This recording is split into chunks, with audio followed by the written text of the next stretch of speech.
পাঁচ সংস্কার কমিশনের দেয়া সংস্কার প্রস্তাবনা ও সুপারিশমালা নিয়ে আলোচনা করতে জাতীয় ঐকমত্য কমিশনের সাথে বৈঠকে বসেছে গণ অধিকার পরিষদ।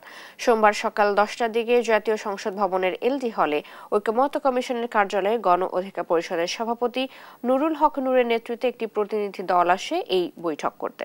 মূলত বিভিন্ন রাজনৈতিক দলের সাথে দেশের মৌলিক সংস্কার নিয়ে ধারাবাহিক বৈঠকের অংশ হিসেবে আজকের এই বৈঠক। বিভিন্ন ক্ষেত্রে সংস্কার প্রস্তাব তৈরির জন্য গত বছরের অক্টোবরে 6টি সংস্কার কমিশন গঠন করে অন্তর্বর্তী সরকার। এর মধ্যে সংবিধান, নির্বাচন ব্যবস্থা, দুর্নীতি দমন, বিচার বিভাগ ও জনপ্রশাসন সংস্কার কমিশনের গুরুত্বপূর্ণ 166টি সুপারিশ নিয়ে ঐকমত্য তৈরির লক্ষ্যে রাজনৈতিক দলগুলোর সাথে আলোচনা করছে ঐকমত্য কমিশন। এর আগে গতকাল জাতীয় ঐকমত্য কমিশনের সাথে জেএসডি ও গণসংহতি আন্দোলনের বৈঠক অনুষ্ঠিত হয়।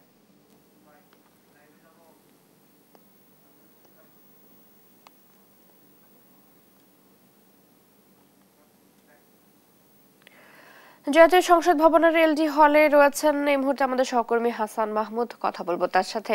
হাসান, বৈঠকে গণ অধিকার পরিষদের পক্ষ থেকে কোন কোন প্রস্তাবগুলো তুলে ধরা হতে পারে?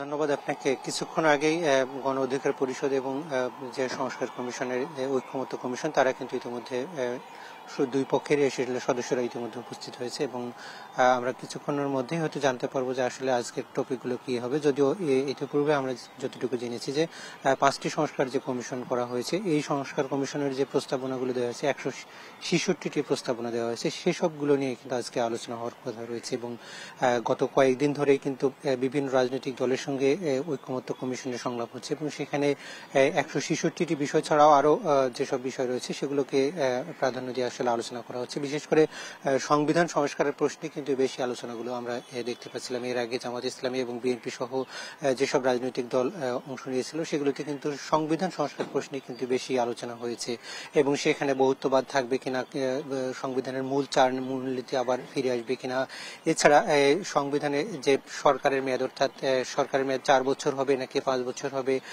একজন 2বারের বেশি প্রধানমন্ত্রী হতে পারবেন কিনা এবং প্রধানমন্ত্রী হতে পারলে সেটি কিভাবে হতে পারে, দ্বিকক্ষ বিশিষ্ট পার্লামেন্ট আসলে কিভাবে বাস্তবায়ন করা সম্ভব এবং এই যে দ্বিকক্ষ বিশিষ্ট পার্লামেন্টের আসলে মেম্বার কারা হবে, উচ্চকক্ষ নিম্নকক্ষ কিভাবে বাস্তবায়ন করবে এবং তাদের ক্ষমতার ভারসাম্য কি হবে, সেটি নিয়ে কিন্তু আলোচনা হয়েছে। এর বাইরে আরেকটি বিষয় আলোচনা হয়ে থাকে, সেটি হচ্ছে যে রাষ্ট্রপতি এবং প্রধানমন্ত্রীর মধ্যে যে ক্ষমতার ভারসাম্য, সেটিকে আসলে কিভাবে একটি ভারসাম্যপূর্ণ অবস্থায় নিয়ে যায়, একক ক্ষমতা শুধুমাত্র সব ক্ষমতা আসলে প্রধানমন্ত্রীর হাতে দেওয়া হয়, সেটি ব্যাপারে কিন্তু আলোচনা হয়ে থাকে। এর বাইরে আরেকটি বিষয় সবচেয়ে বেশি আলোচনা হয়, সেটি হচ্ছে একই ব্যক্তি দল, সরকার এবং সংসদের প্রধান হতে পারবেন কিনা, সেই বিষয়টি নিয়ে কিন্তু আলোচনা হয়ে থাকে।